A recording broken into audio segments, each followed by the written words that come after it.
Good morning friends. Today આજથી આપણે ધોરણ 9 સબ્જેક્ટ ઇંગ્લિશ જે આપણે ઉપવેદ વિદ્યાલય દ્વારા હાલ જે લોકડાઉનની પરિસ્થિતિ ઉદ્ભવેલ છે તો એને અનુસંધાનમાં આપણા અભ્યાસને ધ્યાનમાં રાખી અને આપણે એક ઓનલાઈન ક્લાસ ઉપવેદ વિદ્યાલયના માધ્યમથી શરૂ કરવા જઈ રહ્યા છીએ. માય સેલ્ફ મયુર ઠાકર, હું આપને ઇંગ્લિશ સબ્જેક્ટ ભણાવીશ અને આજે આપણો પ્રથમ લેક્ચર છે. પહેલો જ ધોરણ 9નો પહેલો પિરિયડ કહીએ, તાસ કહીએ, તો એની શરૂઆત કરવા જઈ રહ્યા છીએ. તો હવે આજે ઇંગ્લિશ ગ્રામર અને ઇંગ્લિશ એ શું છે? તો ઇંગ્લિશમાં બે પાર્ટ તમને પણ ખબર છે કે ગ્રામર, ઇંગ્લિશ ગ્રામર એ બહુ મહત્વનો ભાગ છે. તો આજથી આપણે ઇંગ્લિશ ગ્રામર જે પાર્ટ છે, પોર્શન છે, એને આપણે ભણવા જઈ રહ્યા છીએ. તો શરૂઆતથી આપણે ધોરણ 6, 7, 8 હવે તો એમ તો ધોરણ 1 થી થોડું ઇંગ્લિશ આવતું જ હોય છે, પરંતુ આપણે આજે ધોરણ 6, 7, 8માં શું ઇંગ્લિશ ગ્રામર ભણી ચૂક્યા છે અને ધોરણ 9માં, કારણ હવે ધોરણ 9માં જે ગ્રામર આવશે, સમજજો મિત્રો, ધોરણ 9નું ગ્રામર એ 9, 10, 11 અને 12 અને કોલેજ, હવેનું તમે જે ગ્રામર ભણવા જઈ રહ્યા છો એ પૂરી તમારી ચેન છે, સાંકળ છે. આ તમારું પહેલું ધોરણ છે, સમજી લો. 9માં જે ભણશો એ જ 10માં આવવાનું છે, એ જ 11માં, એ જ 12માં અને એ જ કોલેજીસમાં. ખાલી એમાં થોડું ઘણું અપડેટ થશે, પરંતુ હવે જે આપણે ભણવા જઈ રહ્યા છીએ ધોરણ 9માં એ ગ્રામર તમારું જ્યાં સુધી અભ્યાસ એજ્યુકેશન ચાલશે એ જ આવવાનું છે. ધોરણ 6, 7, 8માં તો કેવું હોય, આપણે કાળ ભણ્યા, થોડું ઘણું એડવર્બ, એડજેક્ટિવ, ડિગ્રી, એકવચન, બહુવચન, આર્ટિકલ આવું ભણ્યા, પરંતુ એનો પરફેક્ટ કન્સેપ્ટ આપણે ક્લિયર કર્યો નથી. કારણ ત્યારે નાના હતા, છઠ્ઠામાં સાહેબે ભણાવ્યું તો થોડું ગોખી લીધું, હવે ગોખણપટ્ટી ચાલે નહીં. તો હવે આપણે આજે શરૂઆત કરીએ. પહેલા જ સમજી લઈએ કે વોટ ઇઝ ઇંગ્લિશ ગ્રામર. પહેલા આપણે સમજી લઈએ વોટ ઇઝ ઇંગ્લિશ ગ્રામર. ધ્યાન રાખજો મિત્રો, વેદ school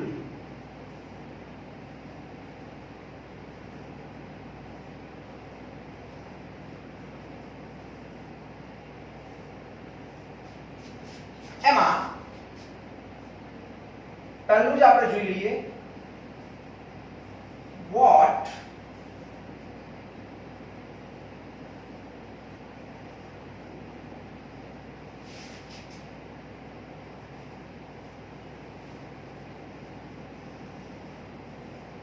what is English grammar, અથવા તો what is importance of English grammar in English. What is importance મતલબ કે ઇંગ્લિશમાં આપણું ઇંગ્લિશ ગ્રામરનું શું મહત્વ, ગ્રામર શું છે? તો આપણે થોડું ઉદાહરણ, આજે પહેલો લેક્ચર છે તો પહેલા ગ્રામરની પૂર્વધારણા સમજી લઈએ કે ગ્રામર શું છે અને આપણા માટે કેટલું મહત્વનું છે. તો એક ગ્રામર વસ્તુ, એને વ્યાકરણ કહીએ આપણે ગુજરાતીમાં. વ્યાકરણ એ ભાષા, પછી ચાહે અંગ્રેજી હોય, ગુજરાતી હોય, હિન્દી હોય કે સંસ્કૃત હોય, ભાષામાં વ્યાકરણ એ હૃદય છે. હૃદય, આપણા શરીરમાં હૃદય વગર કઈ કામનું નહીં શરીર, ફેંકી દો ભલે કચરા પેટીમાં. એમ ભાષામાં પણ ગ્રામર એટલે કે વ્યાકરણ વગર કોઈ પણ ભાષા પાંગળી છે, અધૂરી છે.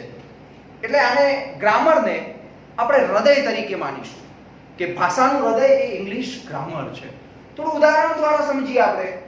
તો પહેલાના જમાનામાં, હવે તો બધું બ્રિક વર્ક આવી ગયું, ધાબુ ભરી નાખીએ, પણ પહેલાના જમાનાની વાત કરીએ તો પહેલા આપણે લાકડામાંથી ઘર બનાવતા. તો આપણે પણ એવું ઇમેજિન, એક ધારી લઈએ કે આપણે લાકડામાંથી ઘર બનાવવું છે. લાકડાના પાટિયા તે જેવી. તો ઘર બનાવવા માટે જે આપણે પાટિયાની જરૂર તે લાવી દીધી, તો શું ઘર બની જશે? વિચારજો. લાકડાના પાટિયા લાવી દીધા છે, આ પાટિયા જ છે માની લો કદાચ. હવે આ પાટિયા એમનું એમ આપણે ગોઠવી દઈએ અને ઘર જેવું એમ બનાવી દઈએ, આ રીતે ઘર જેવું બનાવી દઈએ, તો શું બની જશે? ના.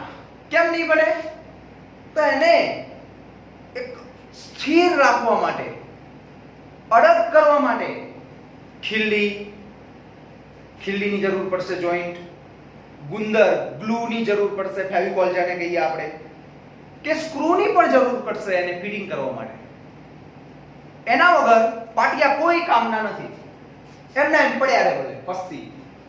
એ જ રીતે ભાષામાં, પછી અંગ્રેજી હોય, ગુજરાતી હોય, સંસ્કૃત હોય કે હિન્દી હોય, એ ભાષામાં ગ્રામર, વ્યાકરણ વગર ભાષા કોઈ કામની નથી. આ સમજી લો તમે. તો હું માનું છું કે તમને એ ખબર પડી ગઈ હશે. થોડું વધુ સમજીએ. હવે જાણવા જ બેઠા છીએ કે ગ્રામર શું છે. આજથી મનમાં ધ્યાન રાખજો કે 8મા સુધી આપણે ગમે તે ભણ્યા, પણ 9માંથી જે વસ્તુ તમને અહીંથી સમજાવવામાં આવે અને પરફેક્ટલી એની નોટ્સ બનાવવાની છે, એ તમને હું આગળ સમજાવું છું જ્યારે આપણે ટોપિક ઉપર આવીએ ત્યારે. પણ હવે જોઈએ તો એક બીજું ઉદાહરણ લઈએ. તો ગણિત તમે જાણો જ છો. તો ગણિત અને ગ્રામર, હું એવું માનું છું કે ગણિત અને ગ્રામર બંને એક જ રાશિના છે. જો કે ગણિત ગુજરાતી શબ્દ છે, ગ્રામર ઇંગ્લિશ શબ્દ છે. ગ્રામર એટલે વ્યાકરણ, પણ આપણે એવું માની લઈએ કે ગણિત અને ગ્રામર તો બંને એક જ રાશિના. તો ગણિતમાં તો તમે બધાને ખબર જ છે કે તો બધા માર્ક્સ આવે તો પૂરા આવે, જાય તો બધા જાય. આ ગણિતનો નિયમ. કારણ દાખલો જો રકમ ગણતા એનો સાચો જવાબ આવી ગયો તો માર્ક્સ પૂરા, ખોટો આવ્યો તો 0. મતલબ આવે તો પૂરા આવે, જાય તો બધા જાય. સેમ ગ્રામર, આવશે તો પૂરા માર્ક્સ આવશે, જશે સંપૂર્ણ જશે. કારણ એનું સમજાવી દીધું. ગણિત તો ગણિત ગોખાય નહીં.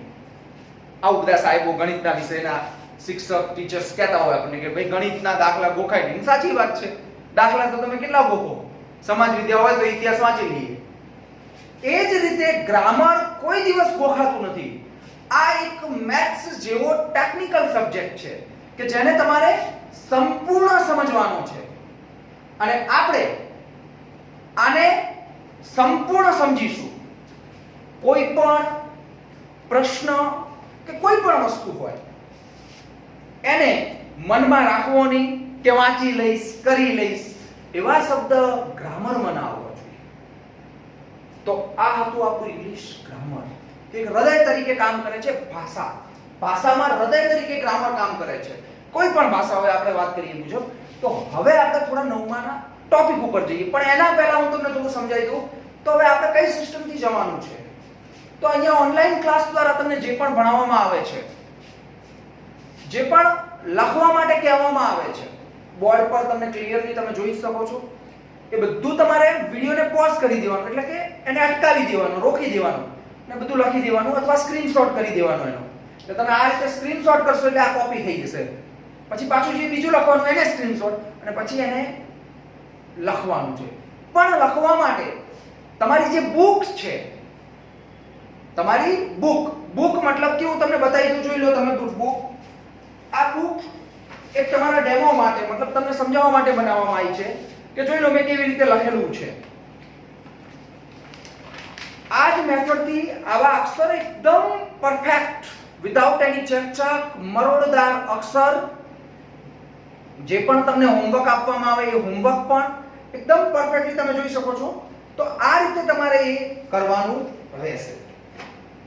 હવે આપણે આગળ આપણા ટોપિકોની વાત કરી લઈએ. તો ધોરણ 6, 7, 8માં આપણે થોડું ઘણું ભણેલા છીએ, થોડું નથી પણ ભણ્યા. હવે ધોરણ 9માં કયા ટોપિક્સ આવશે એની પહેલા ચર્ચા કરી લઈએ. કે ગ્રામરમાં સ્ટેન્ડર્ડ 9માં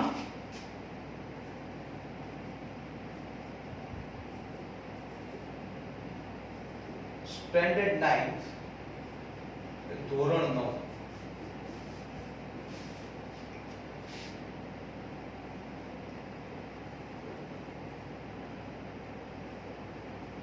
ગ્રામર ટોપિક્સ. ગ્રામરના કયા કયા ટોપિક્સ આપણે કયા કયા વિષયને ભણવાના છે એની સહજ માહિતી મેળવી લઈએ અને પછી આપણે શરૂઆત કરીએ કે આપણે પણ ધ્યાનમાં રહે કે આપણે કયા કયા ટોપિક્સ ગ્રામર વિશે ભણવાના છે. તો જોઈએ હવે ગ્રામરના કયા કયા ટોપિક્સ આપણે ભણવાના છીએ. પહેલો ટોપિક જે તમે જાણો જ છો, ટેન્સીસ, કાળ. હવે ટેન્સીસ એટલે કાળ. તો આ કાળ સાદો કાળ, પછી વર્તમાન કાળ, ભૂતકાળ, ભવિષ્યકાળ, આવું થોડું થોડું તમે ભણી ચૂક્યા છો. પણ હવે સંપૂર્ણ કાળ આવશે. સાદા વર્તમાન કાળના સિમ્પલ કાળ, પાસ્ટ મતલબ કે ભૂતકાળના કાળ, પછી પૂર્ણ વર્તમાન કાળના. એ રીતે આપણે અહીંયા 9 જેટલા કાળ ધોરણ 9 માં ભણીશું. એના પછી બીજો ટોપિક છે આપણી જોડે, તો degree of comparison.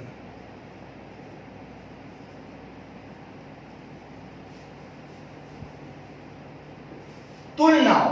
Degree of comparison એટલે તુલનાઓ. ધોરણ 8 અને ધોરણ 7 માં આપણે ભણી ગયા. હવે તુલનાઓની થોડી માહિતી, તો પોઝિટિવ, કમ્પેરેટિવ અને સુપરલેટિવ આ 3 ડિગ્રી આવે છે. એ આપણે એમાં પોઝિટિવ અને કમ્પેરેટિવ ડિગ્રી એ આપણે ધોરણ 7 માં પણ ભણ્યા અને 8 માં પણ ભણ્યા. હવે અહીંયા ડિગ્રીનું થોડું ઊંચું લેવલ, ડિગ્રી એની 3 જ છે, પોઝિટિવ, કમ્પેરેટિવ અને સુપરલેટિવ. હવે એ ડિગ્રીનું થોડું એક્સ્ટ્રા ઓર્ડિનરી લેવલ એ અહીંયા આપણે ધોરણ 9 માં ભણવાનું રહેશે. એના પછી આવે છે મોડલ્સ. મોડલ્સ એ સહાયકાર ક્રિયાપદ આપણે કહીએ છીએ ને, કેન, મે, માઇટ, મસ્ટ, બધા ઘણા બધા આવે છે. તો એ મોડલ્સ છે એ પણ આપણે કેન એટલે હું કરી શકું છું, મે એટલે શક્યતા, માઇટ પોસિબલ, મસ્ટ કરવું જ પડશે. તો એ જે વસ્તુ છે એ આ મોડલ્સમાં થોડું એક્સ્ટ્રા, હવે થોડું અપગ્રેડ થઈ જશે. જે આપણે પ્રાઇમરી લેવલમાં ભણ્યા હતા અને હવે જે ભણીશું એનું આખું કન્સેપ્ટ અલગ જ હશે. હવે એના પછીની વાત કરીએ, ટેન્સીસ થઈ ગયું, ડિગ્રી ઓફ કમ્પેરિઝન, મોડલ્સ. એના પછી છે active and passive voice. Active and passive voice, indirect speech,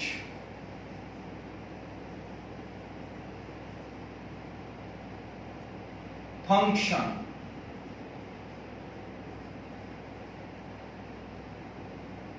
email writing,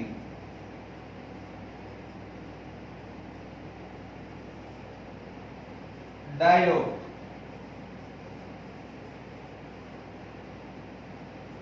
comprehension,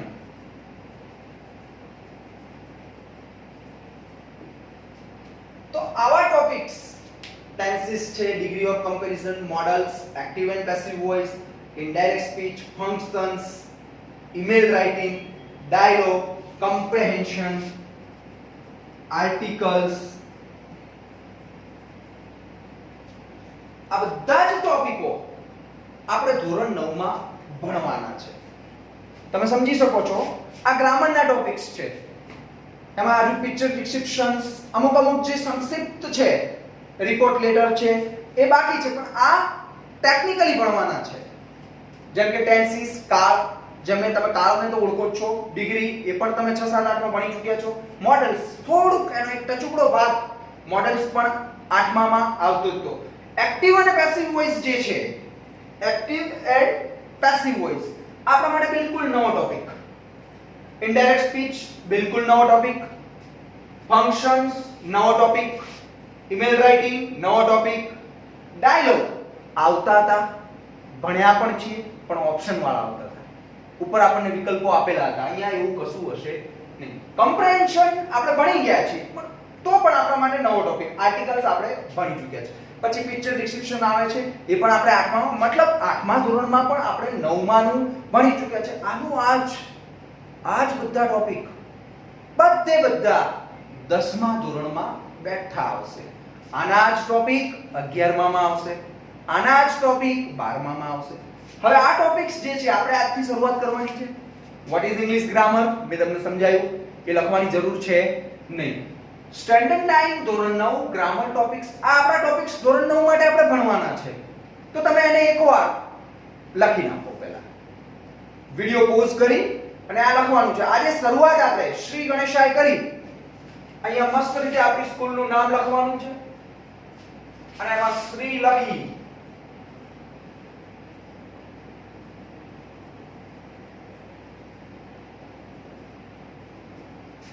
અને આપણે શરૂઆત કરવાની છે. તો પહેલા આ તમે લખી નાખો, વિડિયો પોઝ કરીને તમને સમજાવેલું છે. શરૂઆત આપણે અહીંથી થશે. હવે આ તો આપણી વાત થઈ કે આ ટોપિક ભણવાના છે, પણ જનરલી કેવું બનતું હોય કે ધોરણ 9 માં બાળકો આવે એટલે શિક્ષક પહેલા જ દિવસે, ધ્યાન રાખજો, સમજજો બરાબર, પહેલા જ દિવસે કે તો ટેન્સ શરૂઆત કરી નાખે, કા ડાયરેક્ટ કા ચાલુ કરી દો, અથવા આર્ટિકલ્સ થી શરૂઆત કરે. પણ આપણે એ નથી કરવાનું. આપણે પહેલા આ બધું શીખવા માટે શું મહત્વનું છે, કારણ કે ઇંગ્લિશ લેંગ્વેજ એવું માનતા હોય કે બહુ અઘરી, પણ હું એવું માનું કશું જ નથી ઇંગ્લિશ લેંગ્વેજ. અને આ તમને ગેરંટી હું આવનારા 2-4 લેક્ચરમાં સાબિત કરી નાખીશ કે ઇંગ્લિશ અને ઇંગ્લિશ ગ્રામર જેવો સહેલો સબ્જેક્ટ એકેય નથી, ગુજરાતી પણ નહીં, આ યાદ રાખજો. પણ અહીંયા તમારું ધ્યાન હટવું ન જોઈએ. મારા જે શબ્દો બોલે છે, નીકળે છે, એ અને બોર્ડ પર જે લખાય છે એમાંથી એક પણ શબ્દ બહાર ન જવો જોઈએ. અને કદાચ કોઈ કારણસર શબ્દ નીકળી જાય છે તો મારો નંબર તમારી જોડે છે જ. જ્યારે પણ કોઈ પણ ટોપિક તમને હું સમજાવું છું, 0% 1% થોડીક પણ કંઈક તમને એમાં એવું લાગે છે ડાઉટ કે ના પૂછવું છે, તો મારો નંબર છે તમારી જોડે અને હું હમણાં તમને નંબર ફરીથી પણ આપી દઉં છું. એ નંબર પર કોઈ પણ ખચકાયા વગર તમારે એ નંબર પર મને જે પણ ટોપિક હોય એની ચર્ચા અચૂક કરી નાખવાની. હવે આપણે હતા ક્યાં? તો આ બધા ટોપિક ને સમજવા માટે મૂળ પાયો શું જે તમે 6-7 8માં કરીને આવ્યા છો, પણ એની ખબર નથી કે આપણા માટે નવું જ છે. હું નામ કહીશ તો હમણાં તમે નવા થશો કે આવું શું.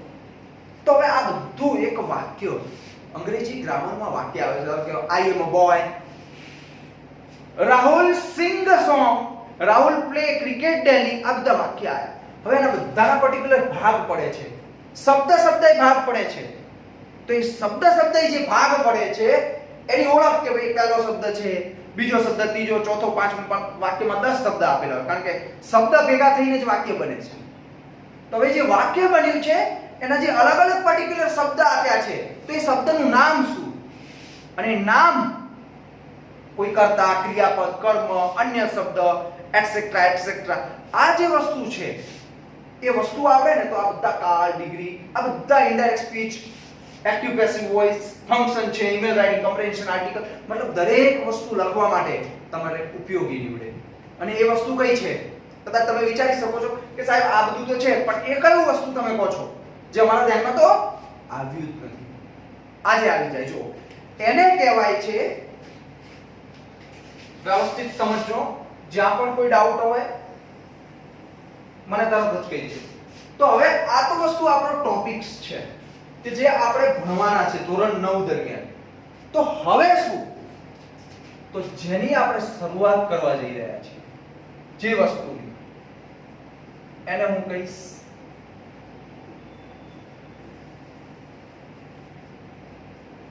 Parts of speech.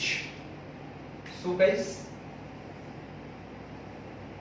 Parts of speech. સમજો બરાબર, પાર્ટ્સ ઓફ સ્પીચ કહીશ.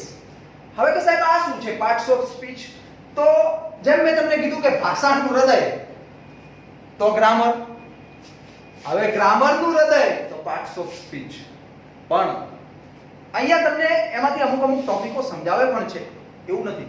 પણ અહીંયા શું મેં તમને કીધું એ પ્રમાણે આ ટોપિક્સ ચાલો, પણ આ ટોપિક્સ આનામાંથી જ ઉદ્ભવે છે, આનામાંથી જ શબ્દ બને છે, આનામાંથી જ વાક્ય બને છે, આનામાંથી જ કોઈ પણ ગ્રામર બને છે, આનામાંથી જ કોઈ પણ ટોપિકનું સંપૂર્ણ સમજ થાય છે. એ છે પાર્ટ્સ ઓફ સ્પીચ. હવે એના સંપૂર્ણ 8 ભાગ પાડીએ છીએ આપણે. કેટલા ભાગ પાડીએ છીએ?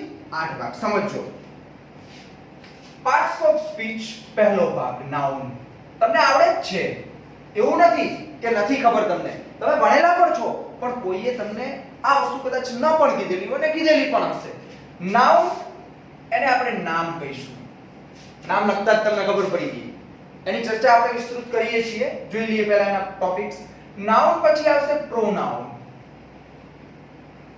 પ્રોનાઉન એટલે સર્વનામ. Noun, pronoun. એના પછી આપણે લઈએ તો એડજેક્ટિવ. એડજેક્ટિવ વિશેષણ. એના પછી આપણે લઈએ વર્બ ક્રિયાપદ. એના પછી લઈએ છીએ 5મા નંબરનું તો એડવર્બ ક્રિયા વિશેષણ. એના પછી આપણે લઈએ છીએ noun, pronoun, adjective, verb, adverb. પછી આવે છે પ્રેપોઝિશન.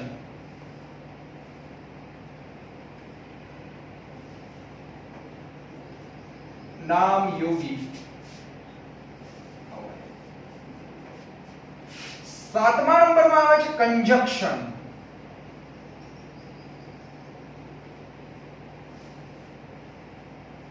સંયોજક. 8મા નંબરનું છે ઇન્ટરજેક્શન. એક ઉદ્ગાર કહેવાય છે જેને ઉદ્ગારવાચક, પર્ટિક્યુલર ભાવવાચક, ઉદ્ગારવાચક આપણે કહી શકીએ છીએ. ફરીથી એકવાર જોઈ લઈએ. પાર્ટ્સ ઓફ સ્પીચ એના આપણે 8 ભાગ છે જ, પાડ્યા નથી, છે જ. નાઉન એટલે નામ, પ્રોનાઉન સર્વનામ, એડજેક્ટિવ વિશેષણ, વર્બ ક્રિયાપદ, એડવર્બ ક્રિયા વિશેષણ, પ્રીપોઝિશન અથવા પ્રેપોઝિશન નામયોગી અવયવ, કંજક્શન સંયોજક, ઇન્ટરજેક્શન ઉદ્ગાર વાચક. તો આ 8 આમાંથી તમે નાઉન ભણી ગયા છો, pronoun, adjective, verb, adverb, પ્રીપોઝિશન, conjunction, ઇન્ટરજેક્શન પણ થોડું ઘણું ભણી ગયા છો. તો આ બધા આપણે સમજીશું કમ્પ્લીટ અને એના પછી આના ઉપર આવીશું. આનાથી વાક્ય બને છે. સમજો વાત.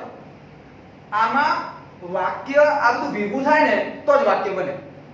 તો એ વાક્યને આપણે આમાં ટ્રાન્સલેટ કરવાનું હોય છે. ટેન્સીસમાં, ડિગ્રી, મોડલ્સ, એક્ટિવ, ઇનડાયરેક્ટ આ બધામાં વાક્ય ઉપરથી આપણે એનું કોઈ સંશોધન, એના જે નિયમો છે એ મુજબ જવાનું છે. પણ પહેલા આ સમજવું જરૂરી છે. તો પ્રથમ આ આપણે લખી નાખ્યું છે.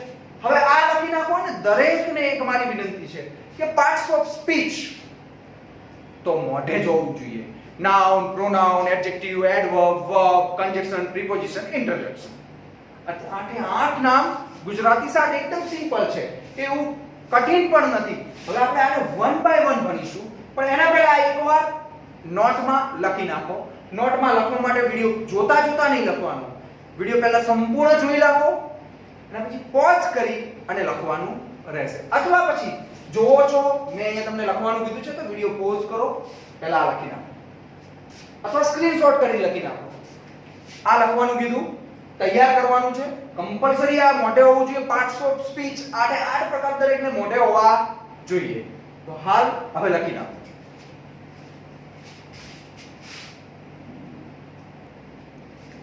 નાઉ આપણે પાર્ટ્સ ઓફ સ્પીચ 8 પ્રકાર જોઈ લીધા. આમાં પહેલું હતું જે તમને ખબર જ છે, ફર્સ્ટ નંબર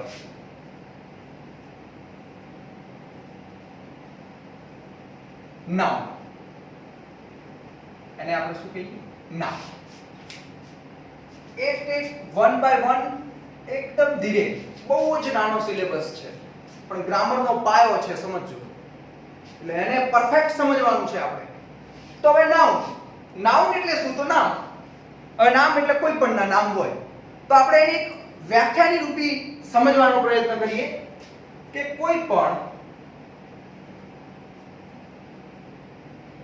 વ્યક્તિ, વસ્તુ કે સ્થળને, ફરીથી ધ્યાન રાખજો, કોઈ પણ વ્યક્તિ, વસ્તુ કે સ્થળને જે શબ્દથી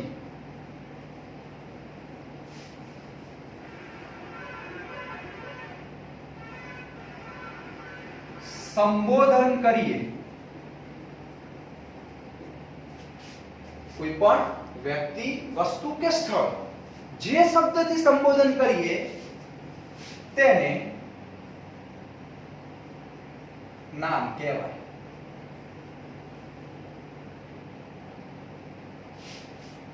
આમાં વસ્તુ કયું તો આપણી જોડે ત્રણ: વ્યક્તિ, વસ્તુ કે સ્થળ. સમજી ગયા તમે? હવે નામ કોઈ પણ વ્યક્તિ, વસ્તુ કે સ્થળ જે શબ્દથી સંબોધન કરીએ તેને નામ કહેવાય. હવે થોડા ઉદાહરણ આપી દઉં પછી આગળ વાત કરીએ. તો નામની વાત કરીએ તો એક્ઝામ્પલની વાત કરીએ તો ગુજરાતીમાં જ પહેલા લઈ લઈએ પછી ઇંગ્લિશમાં લઈએ. પહેલા ગુજરાતી સમજવું જરૂરી છે. જો ઇંગ્લિશ ગ્રામર અને ઇંગ્લિશ અને પરફેક્ટલી સમજવા માટે, એની અંદર ઉતરવા માટે તૂટ્યું ફૂટ્યું ઇંગ્લિશ કરી દેવાનું. કેવી રીતે તૂટ્યું ફૂટ્યું એ પણ આપણે આગળ સમજીશું. જેમ જેમ સેન્ટેન્સ લઈશું એમ એમ એને આપણે શું કહીશું? તૂટેલું ફૂટેલું ઇંગ્લિશ. એટલે કે ઇંગ્લિશ અને ગુજરાતીનું મિશ્રણ, કોમ્બો. એનું નામ મેં નવું પાડ્યું છે, જિંગ્લિશ. શું કહીશું આપણે એને? જિંગ્લિશ. જે ગુજરાતી અને ઇંગ્લિશ બંને ભેગું હશે. અમુક ગુજરાતી હશે ને ઇંગ્લિશ, આપણે એમ કહીએ કે બાવા હિન્દી બોલે છે, એમ આપણે અહીંયા જિંગ્લિશ બોલીને કામ કરવાનું છે. હવે જોઈએ તો કોઈ પણ વ્યક્તિ, વસ્તુ કે સ્થળ જે શબ્દથી સંબોધન કરીએ તેને નામ કહેવાય છે. હવે નામની વાત કરીએ તો રમણ, આ વ્યક્તિ, વસ્તુ, મારા હાથમાં પેન છે તો પેન, સ્થળ તો ધાનેરા, તો આ આપણા નામ છે. ઇંગ્લિશમાં રમણ, પેન, ધાનેરા.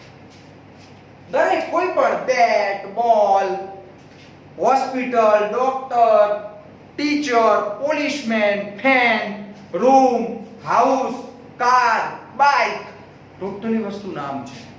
પણ હવે કે સાહેબ તમે નામ તો કહી દીધા, આ તો બહુ હેલું હતું, આવું શું? પણ નાઉનમાં પણ ભાગ પડે છે. જોઈએ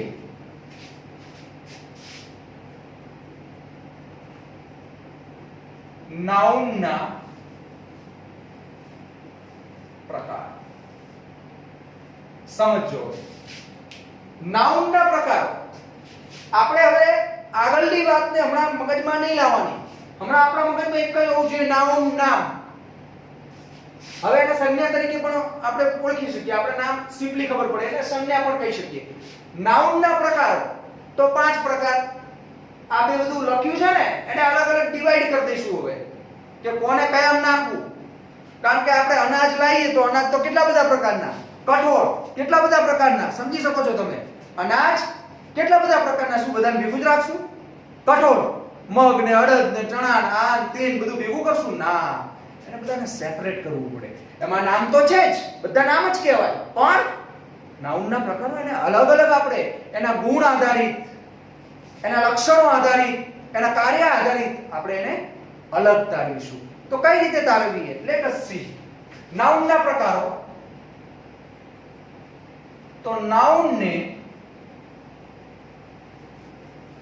સામાન્ય રીતે 5 પ્રકાર. કેટલા પ્રકાર?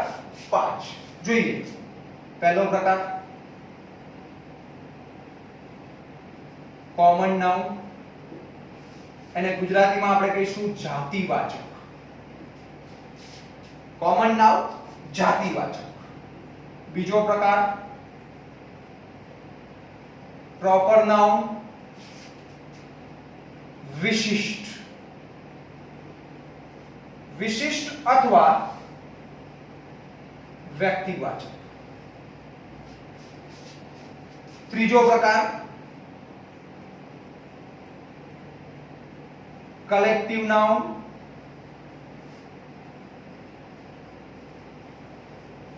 સમૂહવાચક. ચોથો પ્રકાર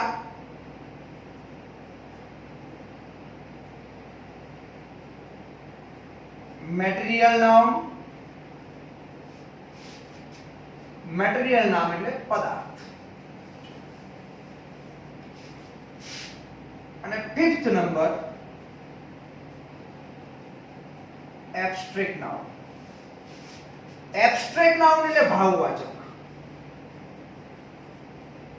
તો આ થઈ ગયા 5 નાઉનના પ્રકાર.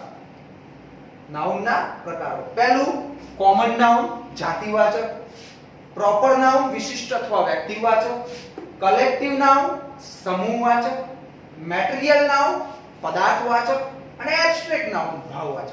હવે નાઉનના 5 પ્રકાર ભણ્યા પછી આપણે પછી કાળ, એક્ટિવ પેસિવ વોઇસ, આર્ટિકલ, ક્રિયાપદ બધાના ઉપર આવશે. આ કમ્પ્લીટ હશે એટલે કોઈ પ્રોબ્લેમ નહીં. તો હવે આપણે આજે સમજ્યાશું પહેલા એકવાર જોઈ લઈએ. તો શરૂઆત કરી કે વોટ ઇઝ ગ્રામર. મેં તમને ગ્રામર વિશે સમજાવ્યું. એના પછી ધોરણ 9 ના ટોપિક્સ લખાયા કે આપણે આ વસ્તુ ભણવાનું છે. પણ પહેલા ચાલુ કરીએ એના પહેલા આપણે પાર્ટ્સ ઓફ સ્પીચ ભણવાની છે. પાર્ટ્સ ઓફ સ્પીચ એટલે ગ્રામરનો પાયો, ગ્રામરનું હૃદય, ગ્રામરનો અંગ કે જે એ આવડે તો પછી ગ્રામરના દરેક ટોપિક સરળતાથી સમજ પડી જાય. અને આ હું તમને કહું છું કે પાર્ટ્સ ઓફ સ્પીચ જે ટોપિક્સ આપણે ભણ્યા છીએ એ તમને કોલેજની તમારું એજ્યુકેશન જ્યાં સુધી ઇંગ્લિશમાં પીએચડી કરશો તો આ વસ્તુ પહેલી આવશે. આ ખબર પડશે તો જ ખબર પડશે. અહીંયા આપણે શું કરતા હોય ડાયરેક્ટ આર્ટિકલ ને આ બધું મથવું પડે એટલે ડાયરેક્ટ આર્ટિકલ ચાલુ કરી દેતા હોય, ટેન્સ ચાલુ કરી, મતલબ જે ટોપિક્સ આપણે ભણવાના છે. પણ પહેલા આ તો આવડવું જ જોઈએ. ખેતરમાં ઘઉં ઉગાડવા હોય તો ડાયરેક્ટ બીજ નાખી દો એટલે ઉગી જાય ના, એને બધી એની પ્રોસેસ કરવી પડે, નીંદણ કાઢવું પડે, આગળના પાકને કાપવો પડે, એનું ખેતર ખેડવું પડે, પછી એના ઉપર બીજ નાખીને ખાતર નાખો એટલે ઉગે, ડાયરેક્ટ થોડી ઉગે. તો ડાયરેક્ટ આપણે ક્યાંય કોઈ પણ જગ્યાએ જવાય નહીં.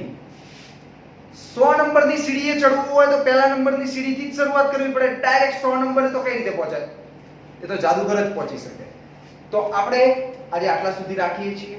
હવે આવતીકાલે common noun, proper noun, collective noun, material noun, abstract noun સમજીશું. અને મારી guarantee 5 clear without any concept doubt વગર ક્લિયર કરાવી દઈશ. આજે તમને આવતીકાલના લેક્ચરમાં આપણે આ 5 નાઉન વિશેની ચર્ચા કરીશું. હવે જતા પહેલા આજનું હોમવર્ક એકવાર ફરીથી ધ્યાન અપાઈ દઉં.